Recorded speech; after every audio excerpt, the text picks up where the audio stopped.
армысыз арқалаған әлеумет. Бұл Орал білім инновация лицейі. Бізде алғыс айту мерекесі. Соған орай лицейіміздің оқушылары мен ұстаздары өздерінің ізгі ниеттерін білдірмек. Сәлем Ханзада. Алғыс айту мерекесіне орай кімге алғысымды білдіргім келеді? Мен ең бірінші алғысымды ата-ананыма айтамын. Себебі кішкентай кезімнен мәпелеп өсірген, дүние құсын төрт бөлген аяулы ата-анама көптеген алғыс айтамын. Қасым, білесің бе бүгін бізде қандай мереке? Әрине білем. Бүгін алғыс айту күні емес пе? Соған орай мен қариясы бар елдің қазынасы бар демекші, баталы сөзімен көпке ақылын айтып жүрген ақжаулықтай жерлеріміз бен көпті көрген қарияларымызға алғысын айтқым келеді. Ал Ершат, бүгінгі мерекеде кімге алғысымды білдіргім келеді? Бір әрі өткен ұстазға 40 жыл тағзым демекші.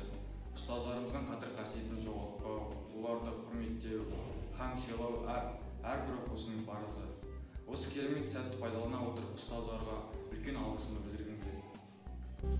Абдурахман, өзің білетіндей бүгін бізде алғыс айту мейрамы. Соған орай кімге алғысымды білдіргім келеді? Осынау білім ордасында бізге қолайлы білім алуға жағдай жасап отырған күзетші ағайларға, асханашы апайларға және де тазалықшы апайларға үлкен алғысымды білдіремін. Және де ата-аналарымыздың орнын баса білген тәрбиеші ағаларымызға үлкен рахмет. Ал мен болсам, ақылы көпті дау алмайды, досы көпті жау алмайды дегеле. Үнемі қуанышымен бөлісіп, қиын шақтарда жанынан табылатын адал достардың амандығын тілей отырып, оларға шексіз риза екенімді айтқым келеді. Ерден ағай, бүгінгі мерекеде кімге алғысыңызды білдіргіңіз келеді?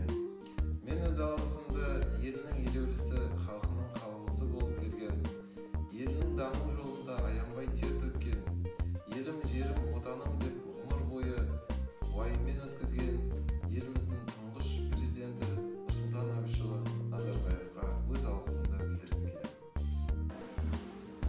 Жалпы қорыта келгенде бүгін алғыс айту күні.